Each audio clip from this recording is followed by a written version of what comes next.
Ajeng Semeng, kini saatnya saya Dana Paramita mengantarkan sejumlah berita dari Bali. Berikut 3 di antaranya.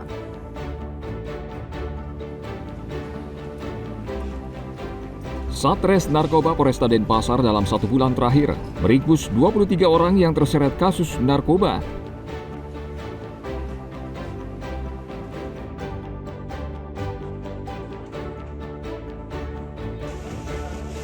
Harga cabai rawit di Pasar Badung melonjak.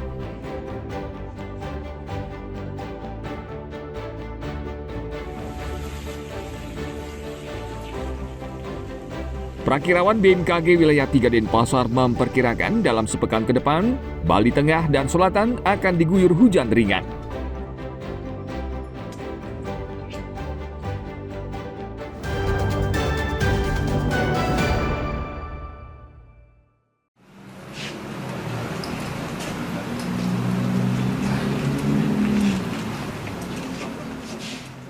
Satres Narkoba Polresta Denpasar dalam 1 bulan terakhir meringkus 23 orang yang terseret kasus narkoba. 3 diantaranya merupakan pengguna dan sisanya adalah pengedar. Para pengedar ini menjual sabu-sabu dan ganja dengan jaringan terputus agar sang bandar tidak terlacak. Para pengedar mengaku hanya mendapat perintah menjual melalui pesan singkat. Barang yang diambil biasa dari tempelan ya, kemudian dari mananya mereka biasa berhubungan putus, tidak ketemu langsung. Adapun juga berhubungan memakai inisial, dia tidak memakai nama asli. Jadi pada prinsipnya mereka tidak saling kenal dengan siapa yang dia hubungi, di mana tinggalnya, atau berhubungan lewat apa. Mereka bisa mendapatkan jaringan itu seperti apa? Biasa dari teman, dia menyampaikan tentangnya kepada teman, mungkin ada teman yang pakai dikasih nomor ini, hanya nomor tersebut itu tadi tidak berisi nama, hanya inisial. Dari tangan para tersangka, polisi menyita beragam barang bukti narkoba, yakni sabu-sabu seberat 280 gram, ganja sekitar 3 gram, dan ekstasi sebanyak 600 butir lebih. Petugas menjerat para tersangka dengan undang-undang narkoba dengan ancaman pidana hingga 20 tahun penjara. Tim Liputan melaporkan dari Denpasar.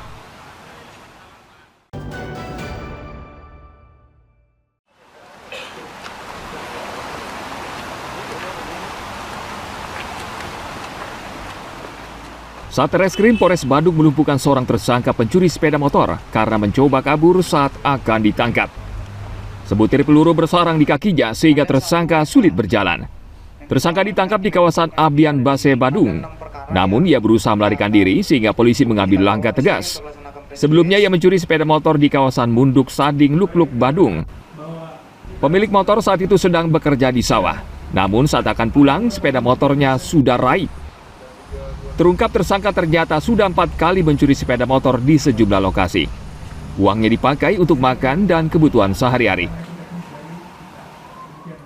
Berdasarkan pemeriksaan dalam proses penyidikan Satreskrim Polres Badung, pelaku mengakui bahwa melakukan aksi pencurian menggunakan kunci letter T. Yang bersangkutan ini mencoba melarikan diri, sehingga petugas melakukan tindakan tegas terukur supaya menghentikan pelaku untuk melarikan diri. Menurut pemeriksaan kita sementara, sampai dengan hari ini pelaku melakukannya 2 kali. Selain itu, Polres Badung juga meringkus 22 orang yang terlibat sejumlah kasus pencurian selama bulan Agustus hingga awal September 2025. Polres Badung akan bertindak tegas terhadap para pelaku kejahatan jalanan. Tim Liputan melaporkan dari Badung.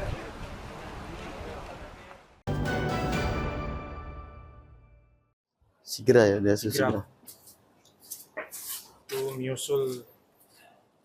Tersangka kini mendekam di Mapores Klungkung karena menggadaikan mobil majikannya sendiri. Komang Parti, sang majikan yang sudah percaya kepada pelaku, akhirnya melaporkan tersangka ke polisi. Awal Agustus lalu tersangka bersama istrinya meminjam mobil korban dengan alasan untuk sembahyang ke Pura Besaki. Pemilik kendaraan percaya karena tersangka pernah meminjam mobil korban beberapa kali dan kembali, bahkan bersama uang sewa Rp200.000. Namun kali ini berbeda. Dengan menyerahkan jaminan fotokopi KTP, tersangka membawa kabur mobil korban dan menggadaikannya ke orang lain senilai Rp5 juta. Tersangka menggunakan uang tersebut untuk menembus sepeda motornya yang juga ia gadaikan. Pelaku tidak melaksanakan sembahyang tersebut, tetapi dia telah menggadaikan kepada orang lain, di mana dengan biaya 5.500.000 uang gadai tersebut dibuat untuk menebus motor dari pelaku tersebut. Karena motor pelaku juga sebelumnya ada digadai sama orang juga.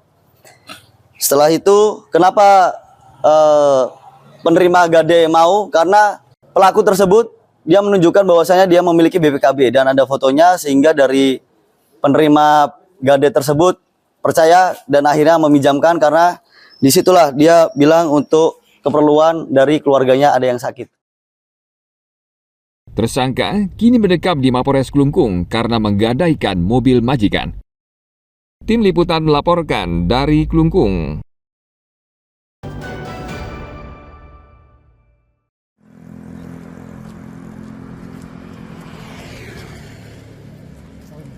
Komisi 1 DPRD Karangasem menyidak gudang pengepul barang bekas di Kelurahan Padangkerte, Kecamatan Karangasem. Sidak ini buntut dari keluhan warga yang kerap mendengar suara bising dari dalam gudang.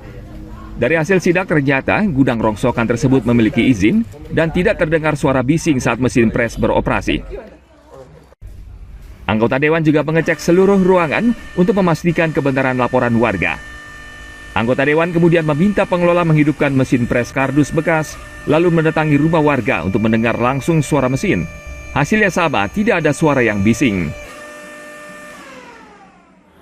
Kami melihat karena sesuai laporan adanya tempat pengumpulan bahan rongsokan memang benar sesuai laporan. Sekarang masalah kebisingan.